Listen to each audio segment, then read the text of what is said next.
Buenas noches, bienvenidos a un nuevo programa de Local. Y esta noche con invitados para analizar qué sucede en nuestra ciudad y las repercusiones de las políticas nacionales sobre el mercado laboral, tanto de la demanda de trabajo como de la oferta. Luego de los siguientes auspicios estamos con nuestros invitados. Bueno, Fabián, buenas noches, ¿cómo estás? ¿Qué tal, Hugo? Muy buenas noches. Como hacías referencia en la presentación del programa, vamos a estar analizando el mercado laboral, fundamentalmente lo local, pero también con las repercusiones que tiene y la incidencia de la política de la macroeconomía y de las decisiones que se puedan tomar a nivel nacional. Para ello hemos invitado al vicepresidente de la Cámara Mercantil e Informes Comerciales, Iván Zafadi, al titular del Gremio de Empleados de Comercio en Río Cuarto, AGEC, José Luis Oberto, y al economista y docente de la Facultad de Ciencias Económicas de la Universidad Local, Jorge Hernández. Buenas noches y muchas gracias por venir. Buenas noches. Gracias. Buenas noches. Buenas noches. Gracias a ustedes por llegarse hasta aquí. Y bueno, me gustaría comenzar con José Luis, desde el gremio. ¿Cómo ven estos momentos del mercado laboral en nuestra ciudad? Bueno, muy preocupado. Lo venimos diciendo hace tiempo, que no es Río Cuarto, ¿no? El país está en una recesión, en un enfriamiento, que creo que esto fue a propósito hecho para enfriar la economía y tratar de bajar la inflación, lo cual no se ha logrado tampoco bajar a los niveles que se pretendía, pero la gente quedó con menor poder adquisitivo y eso se nota mucho lógicamente en el consumo. Si a esto le sumamos que se aumentaron las tarifas de servicios en forma exponencial, no solamente para el ciudadano y para el trabajador, sino también para las empresas, esto produce que mucho dinero que antes iba al consumo hoy no vaya, sino que van a pagar los servicios. Entonces las empresas venden menos, lógicamente no tienen la posibilidad de crecer en tomar trabajadores, sino que esperan a ver cuál es la nueva situación que se puede ir dando a través del tiempo, y aquellos puestos que van cayendo no son reemplazos. En el comercio es normal que los puestos haya rotación, pero el problema que tenemos hoy de que sale gente y casi no entra gente. Y por ahí el costo grande que tiene el comercio, pues tiene costo muy grande, que es el impuesto, el costo impositivo, el costo muy alto de alquileres. Entonces, lo que se habla del costo laboral también nos preocupa porque, bueno, el costo laboral, que puede ser un costo también que se suma, lógicamente, pero es lo que gana la persona, que por ahí uno escucha algún minuto que dice, no, deberían ganar menos la gente. Bueno, si gana menos, como si hoy no le alcanza con el sueldo, imagínense si gana menos, ¿no? Sí. Si nos vamos al mínimo vital y móvil como están en otros países, estaríamos en un problema peor todavía de consumo, porque le seguimos bajando el poder adquisitivo a la gente. Así es. ¿Se sigue precarizando el trabajo, Jorge? Se sigue precarizando el trabajo. Los ciclos de debilidad de demanda generan condiciones más degradadas de los mercados de trabajo, ¿no? Hay una cuestión que tiene que ver con lo cíclico en la coyuntura y con lo estructural como problema más de fondo, que es el reemplazo de el hombre por la máquina, ¿no? El trabajo, la cantidad de trabajo demandado en el mundo y está aún con un nivel de demanda creciente, está siendo menor, ¿no? Hay una sustitución tecnológica del trabajo humano muy intensa, que esto está haciendo que las legislaciones laborales se estén modificando hacia condiciones que uno imaginaba no iban a volver a existir, ¿no? Condiciones que eran del siglo XIX y estamos en el siglo XXI reponiendo normativas que regulan el mercado de trabajo de 2 siglos para atrás, ¿no? Esto no es un avance para la humanidad, me parece, ¿no? Sino un retroceso muy claro. Lo que va a plantear desafíos muy intensos e interesantes, ¿no? Cómo vamos a hacer para que la humanidad, que crece en número y va a seguir creciendo, no tenga posibilidad de acceder a bienes de consumo que le permitan su propia reproducción en tiempos donde el trabajo, ¿sí?, que es la única fuente de ingresos de la grandísima mayoría de las personas que habitan el mundo, empieza a escasear y las condiciones de los trabajadores empeoran, ¿no? La situación del comercio es difícil, ha repuntado, ¿está en condiciones de sumar trabajadores? Es decir, como dice Alberto, que hay un movimiento importante de trabajadores, pero siempre se iba uno y a lo mejor se sumaba otro. Bueno, el análisis que hizo José Luis es totalmente acertado. La disminución del consumo hace que la rentabilidad de los comercios disminuye y no se generen nuevos empleos, o cuando por ahí se pierde un empleo por distintas situaciones, como dice él, un nivel de rotación muy grande en el comercio minorista sobre todo. Cuando se pierde un empleo antes lo reponíamos rápidamente, y hoy por ahí el empresario espera por el pie en el freno y no lo repone inmediatamente hasta ver qué sucede. Las ventas han disminuido con respecto a los mismos periodos del semestre, comparando el semestre actual con el primer semestre del año pasado. Nosotros entendemos que hay una disminución entre un 7 y un 9, un 10% en las ventas. Eso hace que la rentabilidad del comercio sea menor y no se tomen nuevos empleos. Es preocupante. Es preocupante porque cuando antes por ahí aumentaban los sueldos 2 o 3 veces al año, el empresario, el comerciante no lo sentía, porque el consumo generalmente superaba el incremento de los costos que tenían los comercios. Hoy es al revés, el incremento de los costos superan la baja de las ventas que tenemos mensualmente. Desde el gremio, ¿a dónde apuntan más los cañones, José Luis? Porque son dos cosas opuestas, ¿no? El tema de el mantenimiento del salario real, o sea, del poder adquisitivo, o la mantención de la fuente, porque por ahí es una disyuntiva. Yo creo que una regla de 3 simple. O sea, cuando nosotros apuntamos como gremio de que la política económica que hoy tenemos en nuestro país nos sirve para lo que es el tipo de sociedad que nosotros tenemos, el tipo de país que tenemos, un país que se mueve por el consumo interno. Entonces, si yo hablo con el remisero me dice, no, está todo parado. Hablo con el comerciante, me dice, estoy vendiendo menos. Hablamos con el que hablemos, está peor. Significa, porque pues, todo el mundo está peor, porque el poder adquisitivo se le bajó a quien consume, ya sea el trabajador, ya sea el jubilado, la gente que consume, acá en este caso en Río Cuarto. Entonces es lógico que la única forma de recomponer es levantando el poder adquisitivo. Ese poder adquisitivo, ¿cómo se recompone? Con madurez, con mucho diálogo y con levantando, digamos, la posibilidad de ir levantando el ingreso de la gente y que eso vuelva al consumo. ¿Hay otra forma directa? Sí, claro, aumentando las asignaciones familiares. Si el Estado tuviera dinero para aumentar las asignaciones familiares, automáticamente es plata que va directamente al consumo. Y es justo, tal vez sea lo más justo, porque aquel que tiene más hijos le dan más dinero que aquel que tal vez es soltero y esté solo, que no necesita a lo mejor recompone tanto su ingreso. Pero hay diferentes fórmulas. Lo que no vemos es que esto haya una dirección hacia la economía de recomponer el poder adquisitivo de la gente. Al revés, es como que estamos viendo que cada vez peor. Y cuando vemos que aparte, ya están hablando los medios de alguna reforma, como puede ser el sistema previsional, yo digo, ¿en qué cabeza cabe que un sistema previsional lleve en la edad a los 70 la mujer y 75 los hombres?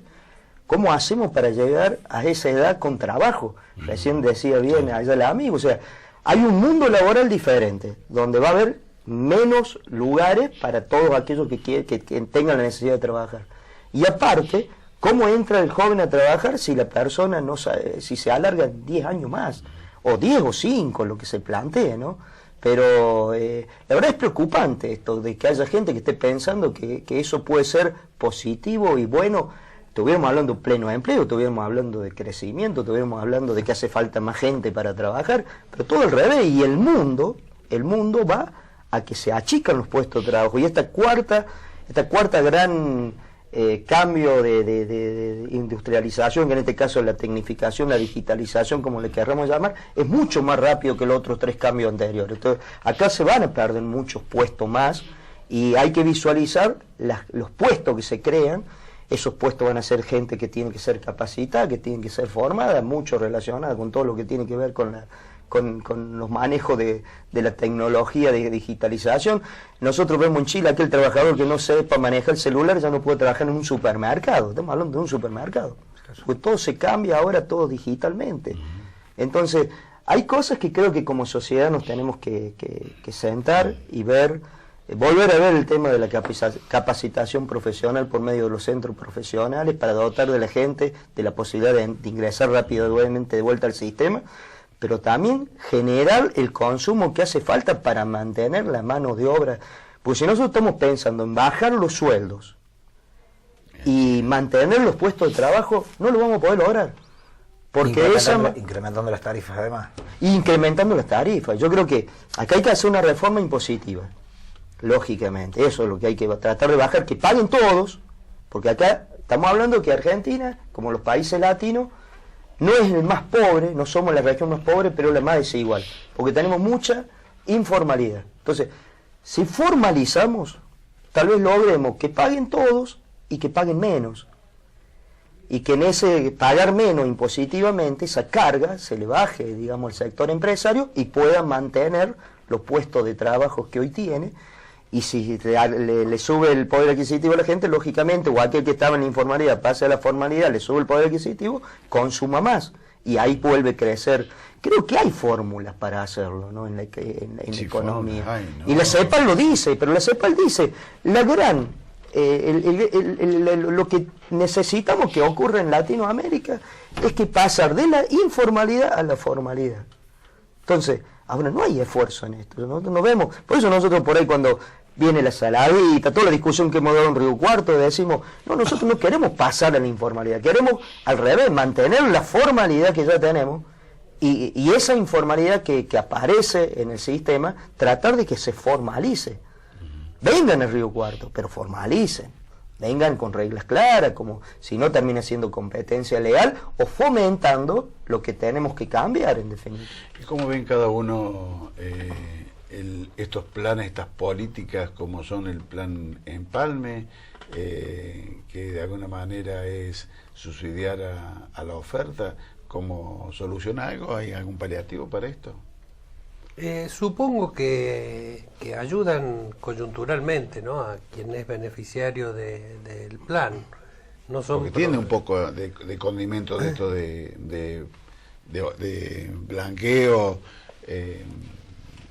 o de incentivo al blanqueo, pero no deja de ser un subsidio de la oferta, en contrario a lo que manifestaba vos, que es un subsidio de la demanda como las asignaciones, ¿no?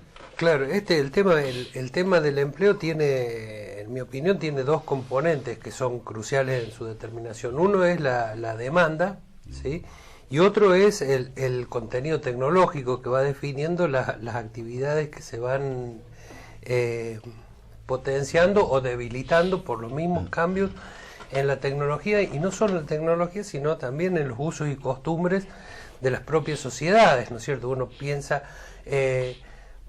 30 años atrás, 50, ¿sí?, no se podía imaginar que una de las demandas más intensas iba a ser la de asistentes personales, ¿no?, para atender a las personas de mayor edad, a la persona con discapacidad, y son en casi todos los países del mundo una de las actividades que más ha crecido.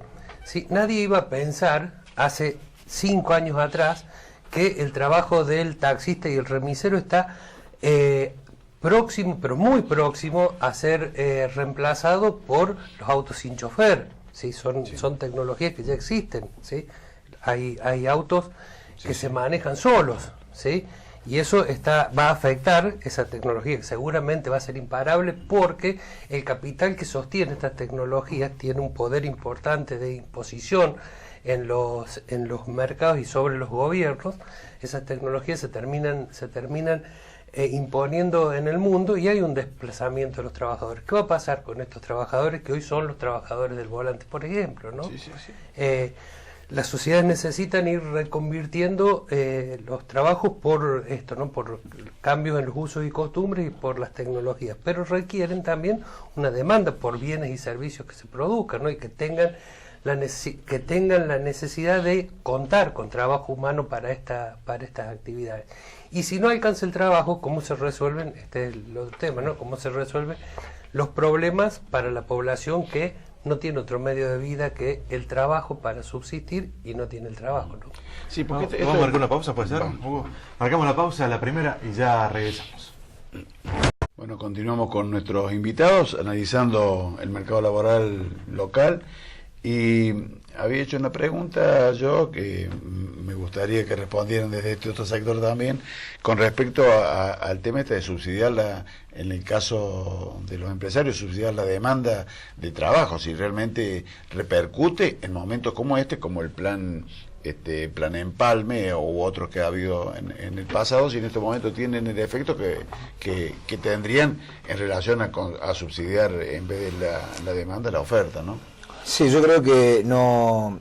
a ver, cuando salieron los planes Primer Paso, estos planes que tienen 8 o 10 años, fueron buenos porque nos daban la posibilidad de recibir o de adiestrar a un empleado desconocido sin una determinada cantidad de riesgo, comprometiéndonos en la mayoría de los casos a tenerlo permanente después. Y fue un programa satisfactorio. Ahora hoy... Tenías un mercado a quien venderle. Exactamente. Ahora, si hoy, por más que me subsidies el 100% del sueldo y acá 6 meses o un año me tengo que comprometer a tener el empleo fijo y hacerme cargo de todas las obligaciones tributarias que esto significa, lo más probable es que el empresario no lo tome. No es una solución, no lo veo. Acá la solución está, como hablábamos en el primer bloque, en levantar el consumo. Si se levanta el consumo, uno como empresario, como comerciante, quiere darle la mejor atención al cliente. Y disponiendo de mayor cantidad de personal y de mejor calidad de personal, la atención al cliente termina siendo mejor. Pero cuando las ventas no acompañan, cuando la rentabilidad no acompaña, es una de las cuestiones que se retraen también. Desde Gremio, ¿usted cómo lo ven? Porque de alguna manera también esto es como que tiende a contribuir el grado de formalización, que es una de las cosas que ustedes combaten. Sí. ¿Y lo ven? Yo creo que es positivo cuando hay una concientización de por qué salen estos planes y que haya control. Porque ¿dónde podemos tener problemas? Cuando hay sustitución de trabajo ya que está formalizado, que tiene años, por estos planes, que yo lo dije en alguna oportunidad, y que por falta de control por ahí, a lo mejor, por ejemplo, decía que no se podía despedir a ningún trabajador si vos tenías estos planes. Y bueno, y hubo despido en empresas que tuvieron subsidiados los planes por el Estado, entonces, porque el propio Estado no controló.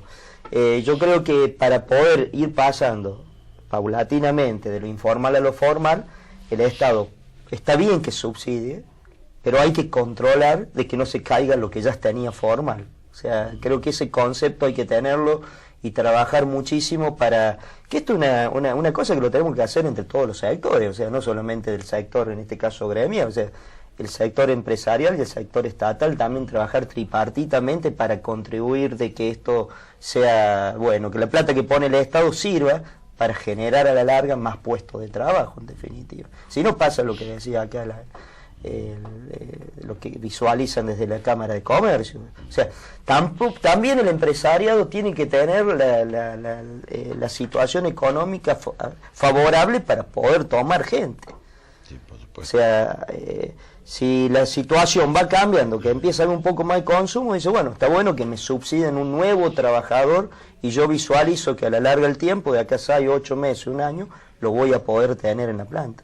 Si no, ¿para qué ilusionar a una persona que va a venir y que va a convivir con nosotros 12 meses para decirle después cuando se termine el subsidio, mira, no hay más tarea para vos?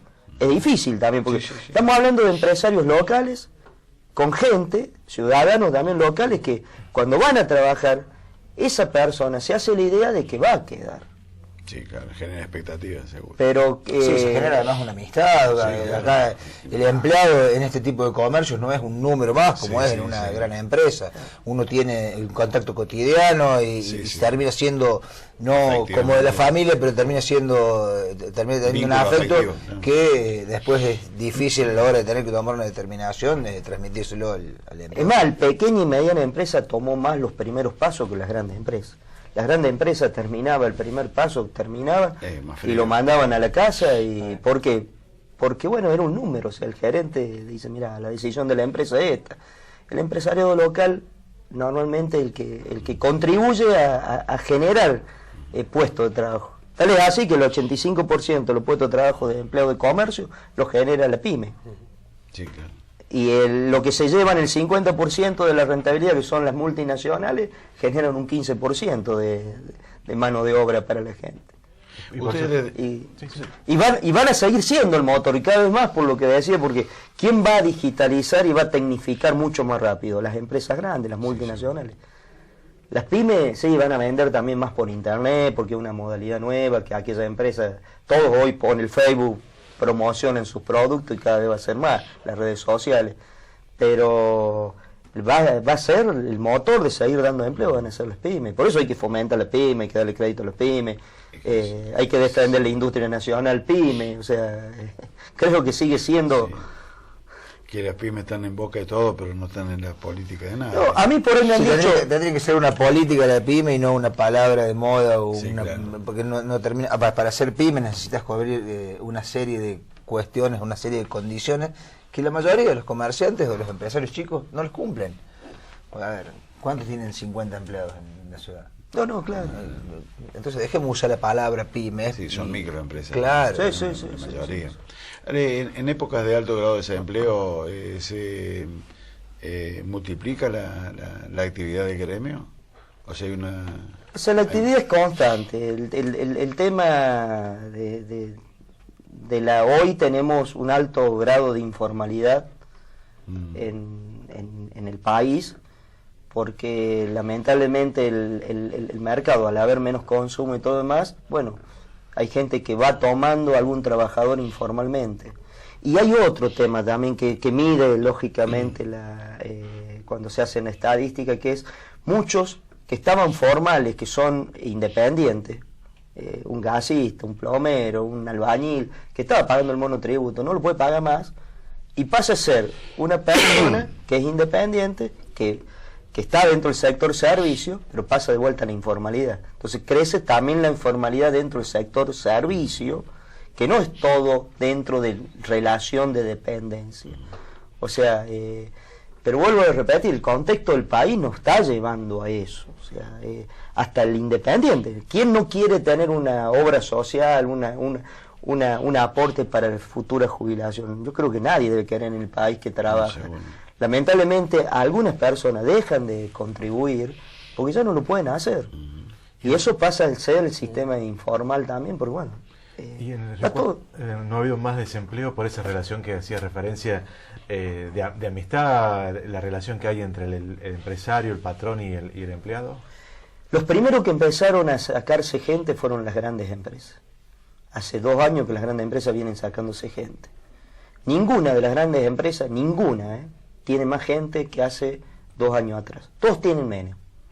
Las pequeñas y medianas empresas, algunos mantienen la misma cantidad de empleados. Y algunos, porque se fue, no los reemplazaron, que es otra cosa. Pero el pequeño y mediano empresario fue el que más aguantó la situación y aguanta esta situación, y es por ahí, lo ve como una última alternativa, tener que decirle a un empleado no vengas más a trabajar. Sí. La empresa lo primero que hace es, ya lo tienen contabilizado el tema, o sea, lamentablemente es así, o sea, y no es en Argentina solamente, lo vemos en todos los países donde están las multinacionales. O sea, Walmart hoy estamos hablando que tiene menos de 100 trabajadores, recordemos cuando abrió un Río Cuarto tenía 200 y pico trabajadores. No solamente por lo efectivo, sino por lo necesario que es ese empleado, el cual ha formado la empresa, ha contribuido a formarlo, el empleado está formado, y una serie de vínculos que no solamente es lo afectivo, ¿no? Sí, cuesta mucho hacer un empleado al estilo de tu empresa, de tu negocio, de la forma que vos estás acostumbrado a trabajar, cuesta mucho. Te lleva 1, 2, 3 años formarlo. Entonces, después uno no quiere volver a renegar de hacer el mismo trabajo. Es una inversión. Es una inversión. Y después el costo que tiene también despedir a un empleado para una empresa chica, para un comercio chico, es un monto muy significativo, lo que no lo es para una multinacional o una empresa como la estaba mencionando José Luis recién. Que a su vez tiene otra manera de defender. Tiene otra rentabilidad, exactamente. Sí. Y Jorge, estamos hablando y lo que más flota es el tema de la precarización, que fue al principio uno de los temas que abordamos. En Río Cuarto se observa ese grado de precarización, ese grado de informalidad que estamos hablando, más allá que a nivel nacional existe, en Río Cuarto siempre fue un poco más acentuado.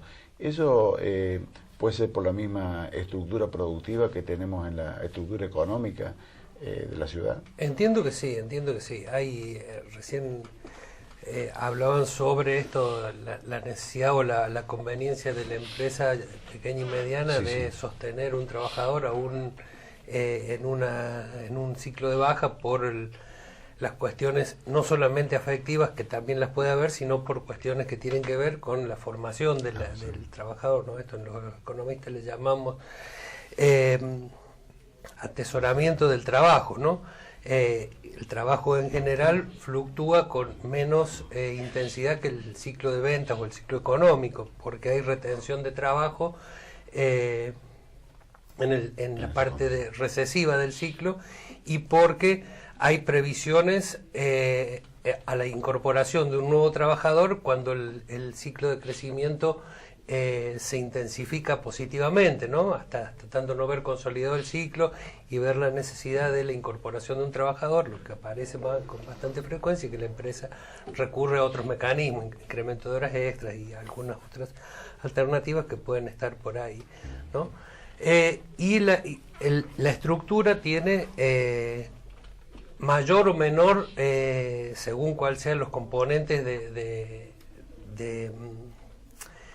las actividades que se generan en un determinado espacio, más una mayor o menor apego por el mantenimiento del trabajo, ¿no?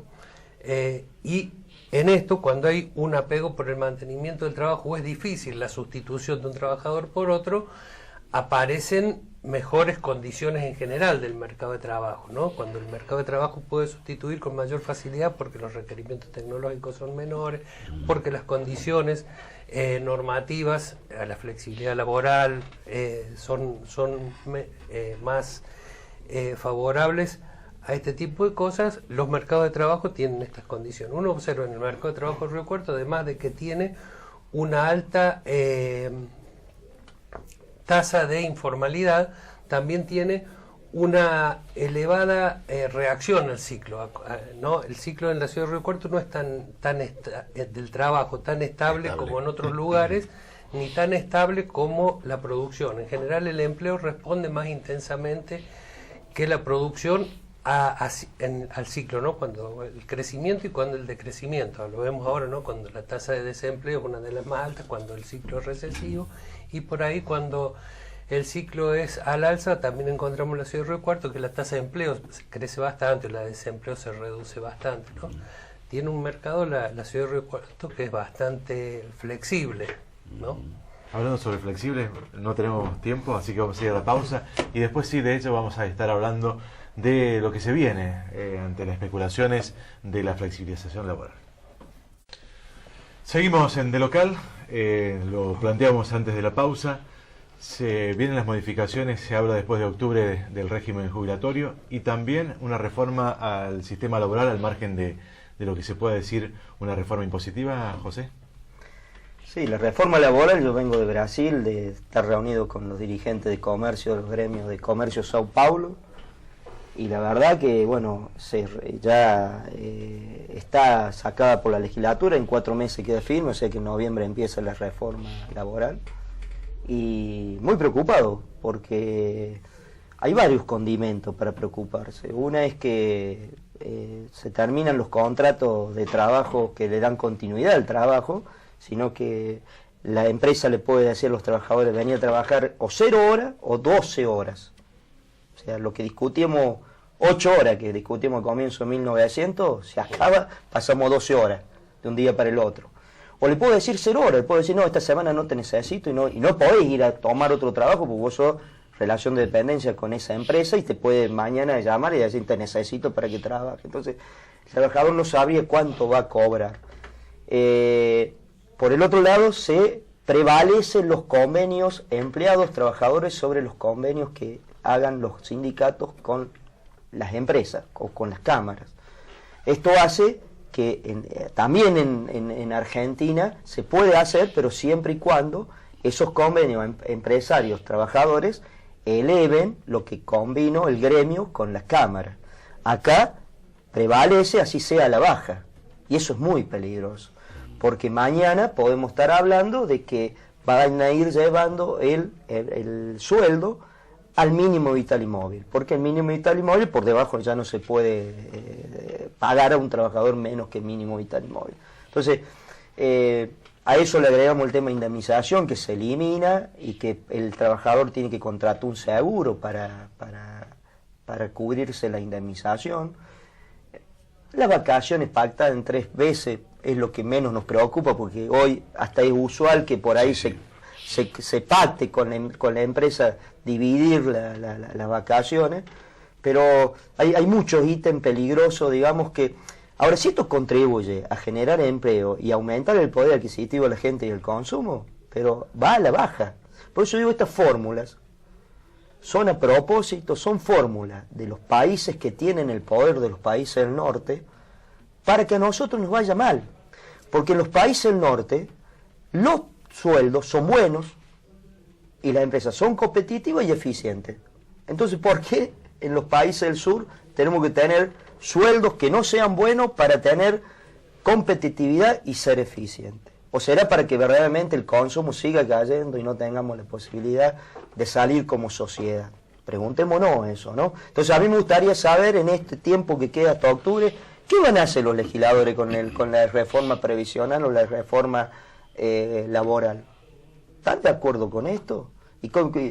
Si están de acuerdo, ¿por qué están de acuerdo? ¿En qué la fundamentan verdaderamente? ¿No? ¿Le podemos responder la primera parte, aunque sea Hernández, a José Luis? Sí, es difícil. Yo creo que los tiempos políticos en la Argentina están por el reimpulso a una reforma laboral que debilita la capacidad negociadora de los trabajadores, y con eso va a debilitar el salario y las condiciones del trabajo, ¿no? Esto, y digo redita porque una situación similar ya la tuvimos en los años 90 en la Argentina, con un episodio que cerró con bastante escándalo, ¿no es cierto? Se deben recordar el episodio de la Banelco, ¿no? Donde aparentemente hubo una cooptación con ingresos de la voluntad de algunos legisladores para cerrar una reforma que claramente fue contraria a los intereses de los trabajadores, y contraria también a los intereses, por lo que comentaba recién Safadi, de un segmento del capital, básicamente el de la micro y de la pequeña empresa, ¿sí? Que con la caída del salario pierde la posibilidad de venta, ¿no? Y muy favorable al capital muy concentrado, ¿no? Que hace que las condiciones de rentabilización de su propio capital sean mucho más convenientes, porque, vuelvo a insistir con esto, ¿no? Se generan tecnologías que reemplazan el trabajo. Si no fuera posible reemplazar el trabajo, hasta el gran capital debería estar negociando otras condiciones con el trabajador, pero se está dando una estrategia, y como decía Alberto recién, cada vez más acelerada, de reemplazo del trabajador, que tiene posibilidad de discutirle todavía al gran capital algunas condiciones, por trabajo automático, ¿no? La robotización, la inteligencia artificial, el manejo de Big Data y todas estas nuevas tecnologías que están apareciendo, desempoderan a los trabajadores a escala global, ¿no? Y esto se traslada a los países, y la Argentina me parece que está tiene un ambiente muy favorable para que esto se instale. Lamentablemente coincido, ¿no? con ellos dos, que una reforma laboral que quite derechos e ingresos a los trabajadores va a generar en este país una situación recesiva, ¿no? Que la situación recesiva no solamente es mala para la empresa, es mala también para el Estado. En la recesión el Estado pierde ingresos, ¿sí? Se incrementa su déficit fiscal. Esto genera o la necesidad de imponer nuevos tributos o la necesidad de generar endeudamientos crecientes que terminan inevitablemente en crisis de deuda, ¿no? La historia esta que ya hemos pasado y que puede hacer que estén los espacios políticos un poco advertidos de la historia que no vuelva a repetirse, ¿no? Iván, ¿una reforma laboral va a permitir que los empresarios tomen más trabajadores o depende del contexto de si se vende o no al margen? Porque me parece que los empresarios están pidiendo no una reforma laboral, sino están reclamando más de todo una reforma impositiva. Una reforma impositiva sobre todas las cosas. La reforma laboral, los puntos que mencionaba José Luis anteriormente, la verdad que son inaceptables. Con respecto a la edad jubilatoria, es contraproducente para una empresa, para un pequeño comerciante, tener personas de 60, 65, 70 años, porque no rinden lo mismo que un joven. Y para el joven que quiere empezar a trabajar es contraproducente también, porque tiene que esperar 10 años más para que se jubile el otro para poder entrar. O sea que en ese tipo de cuestiones estamos totalmente en desacuerdo. La reforma impositiva, aplicado también a lo laboral, pero estrictamente a lo impositivo relacionado a lo laboral. Nadie habla, o no reclamamos nosotros que se disminuye el sueldo del trabajador. Al contrario, el ingreso del trabajador tendría que ser mayor. Pero el costo impositivo que tiene el comercio, el empresario para mantener a un trabajador, eso es lo que hay que rever, lo que hay que discutir. No creo que sea una medida que vaya a facilitar el empleo o que los comerciantes vayan a tomar más empleo por este tipo de reforma, de acuerdo a cómo se están planteando, ¿no? ¿Hay resistencia en la CGT, en los gremios, a un posible cambio o una reforma laboral? La tendría que haber. A mi gusto, es como que todavía algunos dirigentes a nivel nacional no han tomado verdaderamente la medida de lo grave que puede ser esto. O sea, a Brasil le pasó, fue de un día para el otro, no lo esperaban. Y no quiero que pase en Argentina esto. Nosotros tenemos un plenario el sábado que viene, porque creo que es necesario debatir acá en Río Cuarto y que del interior hacia las partes centrales entiendan que tenemos que debatir esto sin ningún miramiento de sectores. Acá no existe CGT, CTA, acá existen los trabajadores. Y no existe trabajadores solo, existen trabajadores y hay empresas. Y para que haya empresas y haya trabajadores tiene que haber poder adquisitivo y tiene que haber consumo. Entonces, este es un tema que tenemos que debatir como sociedad. Realmente hay que debatir como sociedad si esto es bueno para los argentinos o no es bueno. Y créanme que no es bueno porque donde se han tomado estas medidas no ha dado resultados. Vuelvo a decir, Europa nunca tomaron estas medidas porque en Alemania, yo estuve hace un mes en Alemania en el Congreso de Empleo y Comercio Mundial. ¿Saben lo que discutían en Alemania? Si la persona que atendía bien al público no le tenía que pagar un poco más porque era simpático con el público. Imposible discutir esto acá. O sea, estamos hablando de algo que sería muy raro hacerlo, ¿no? Bueno, allá están viendo cómo le van levantando el sueldo a la gente por tener ciertas actitudes y no a la baja. Entonces me parece que nos imponen a nosotros deberes a hacer para verdaderamente estar mal y para volver a ser rehén del mundo que tiene que estar bien. Esto uno lo visualiza, realmente nos preocupa mucho. Por eso digo que esto tenemos que contribuir nosotros al diálogo y preguntarle a los políticos. No hay que tener miedo, hay que sentarse con los políticos y decir, ¿usted qué piensa de esto? Fundamentelo, pero fundamente con criterio, con estadística, en dónde anduvo bien cuando se precarizó. Veamos todo eso. Ahora, si estuviéramos hablando de España 28% que España dentro de Europa, tuvo que precarizar algunas cosas. Pero asimismo no precarizó como la ley esta que salió en Brasil. Y estamos hablando de un país con 28% de desempleo, ¿no? Lo de Brasil es el extremo, lo más fuerte que se ha aplicado, digamos, en contra del trabajador. Y hoy por hoy podemos hablar que, bueno, sí, hay sectores mundiales donde se fabrica la ropa, Pakistán, Bangladesh, que los trabajadores ganan $68 al mes, donde se derrumbó un edificio en el 2015 y se murieron más de 1000 y pico trabajadores, en su mayoría mujeres. Otro condimento, Brasil, la nueva ley, le posibilita a las mujeres volver a hacer trabajo forzoso y trabajos insalubres. Algo que está totalmente legislado a nivel internacional. Claro, en contra de esas leyes. Claro, hasta sería una ley inconstitucional realmente, o sea, una locura, pero esto la gente lo tiene que saber. O sea, no podemos, ¿cómo que las mujeres van a hacer trabajo forzoso y van a hacer? Sí, lo dice la ley, lo dice la nueva reforma. Lo habilitan nuevamente. Mañana van a decir que los chicos pueden volver a trabajar. que una criatura puede volver a trabajar. Entonces, ¿para qué trabajamos tantos años para crear derechos? Porque sí hay que abrir los convenios colectivos, Pero sí hay que discutir los nuevos convenios colectivos con los nuevos formatos laborales, que eso sí hace falta. Modalidades, tal vez trabajadores que están en su casa, que van a trabajar desde sus computadoras, diferentes tipos de posibilidades de empleo, que no es flexibilizar, es adecuarlo a la nueva modalidad, al sistema de digitalización, a la venta electrónica, pero sin perder derechos y sin perder poder adquisitivo.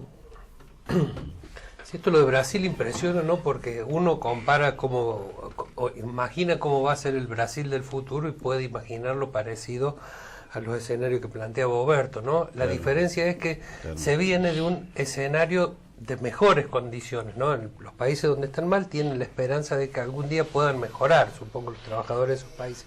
Ahora, es inconcebible que una legislación que otorga derechos pueda ser cambiada por una que restringe derechos, ¿no? Claro.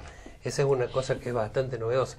Y no solamente matizando, digamos, el empleo, no, cambian de manera muy drástica esto, ¿no? Lo que decía al comienzo, estamos llegando a la mitad del siglo XXI y retrocedemos en términos de derechos laborales al siglo XIX, ¿no? Recién decía Roberto, en 1900 discutíamos la jornada de 8 horas como un derecho, se consiguió, y hace cuánto tiempo que está la jornada de 40 horas semanales instalada casi como natural, ¿no? Y ahora se imponen condiciones mucho más oprobiosas para el trabajo, ¿no? Yo creo que se implemente o no se implemente ese tipo de reforma en Argentina, las relaciones comerciales que tenemos con Brasil pueden impactar, desde ya creo que van a impactar en el futuro en Argentina. Y supongo que puede ser eso el argumento que se utilice para flexibilizar el mercado de trabajo argentino, ¿no? Que se generan condiciones competitivas cuando no debiera ser de esa manera, ¿no? La reforma impositiva que se debate y que piden las pymes, fundamentalmente ¿a qué apunta? Digamos, ¿cuáles son los impuestos o los tributos que consideran ustedes distorsivos? El más distorsivo de todo es el de ingresos brutos. Es impuesto sobre otro impuesto. El ingreso bruto es tremendo. Que teníamos un porcentaje de ingresos brutos y hace unos años, ante esta discusión gobierno-provincia, el gobierno pidió un esfuerzo a empresarios e industriales de colaborar un poco más con el ingresos brutos, donde se elevó 1 punto en algunos casos y 2 en otros la tasa. Hoy la relación provincia-nación es otra, es un escenario totalmente distinto al que teníamos. El impuesto no se redujo. Impuesto a las ganancias, IVA, son todos componentes que hacen el costo, que hacen el costo total del producto, está fuertemente interesado por esos componentes.